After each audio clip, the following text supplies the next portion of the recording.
সুপ্রভাত সবাইকে। আজ 19 মার্চ রোজ বুধবার।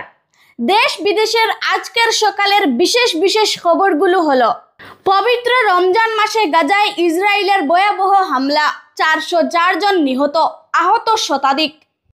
103 বার সাপের কামড়, তবুও মৃত্যুকে জয় করলেন সুব্রমণ্য।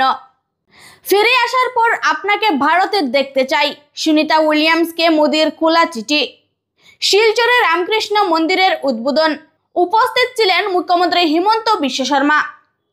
এরকম গুরুত্বপূর্ণ দেশ বিদেশের খবর প্রতিদিন পেতে আমাদের এই খবরগুলো শেয়ার করে ও ঝলক বার্তা ফেসবুক পেজ এবং ইউটিউব চ্যানেলটি সাবস্ক্রাইব করে আমাদের পাশে থাকুন। এখন শুনুন খবরগুলোর বিস্তারিত। পবিত্র রমজান মাসে গাজায় আবারও ভয়াবহ হামলা চালিয়েছে ইসরায়েলি সেনাবাহিনী। টানা বোমা বর্ষণে 404 জন নিহত হয়েছেন এবং অন্তত 562 জন গুরুতর আহত অবস্থায় হাসপাতালে চিকিৎসাধীন। হামলার প্রধান লক্ষ্যবস্তু ছিল খান ইউনিস, রাফা ও গাজার কেন্দ্রীয় কিছু এলাকা। ইসরায়েলের প্রধানমন্ত্রী নেতানিয়াহু ঘোষণা করেছেন হামাসের বিরুদ্ধে তারা আরও কঠোর হবে এবং গাজায় নতুন করে অভিযান চালানো হবে।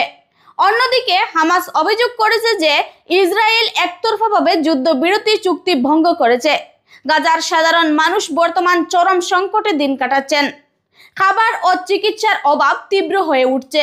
আন্তর্জাতিক মহল বিষয়টি নিয়ে উদ্বেগ প্রকাশ করছে এবং দ্রুত যুদ্ধবিরতি চুক্তি কার্যকর করার আহ্বান জানিয়েছে। অন্ধ্রপ্রদেশের 47 বছর বয়সী সুব্রমণ্য যেন এক জীবন্ত বিস্ময়।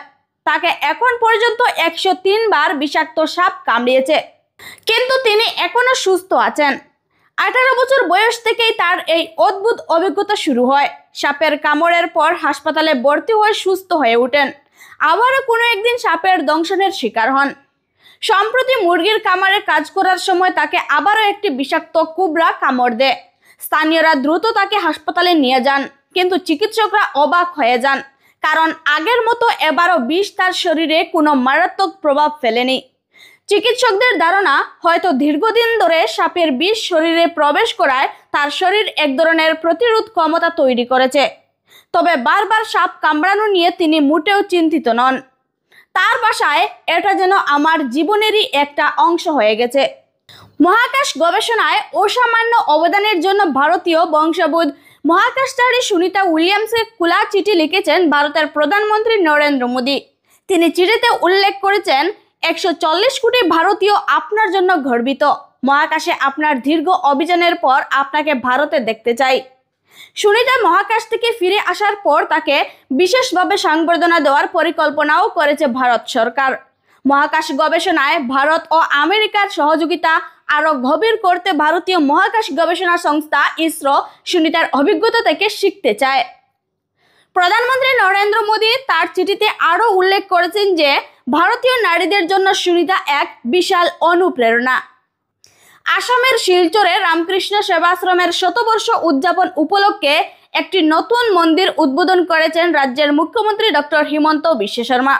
নবনির্মিত রামকৃষ্ণ মন্দির উদ্বোধনের পাশাপাশি তিনি সেবাশ্রমের দাতব্য চিকিৎসালয়ের জন্য 5 কোটি টাকা অনুদানের ঘোষণা দিয়েছেন। তিনি বলেন, রামকৃষ্ণ মিশন শুধু ধর্মীয় নয়, সামাজিক ও শিক্ষামূলক কাজেও গুরুত্বপূর্ণ ভূমিকা পালন করেছে।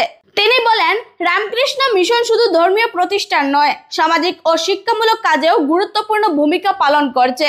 আগামী 20 মার্চ পর্যন্ত চলবে এই শতবর্ষ উদযাপন, যেখানে বিভিন্ন ধর্মীয় ও সাংস্কৃতিক অনুষ্ঠান আয়োজন করা হবে।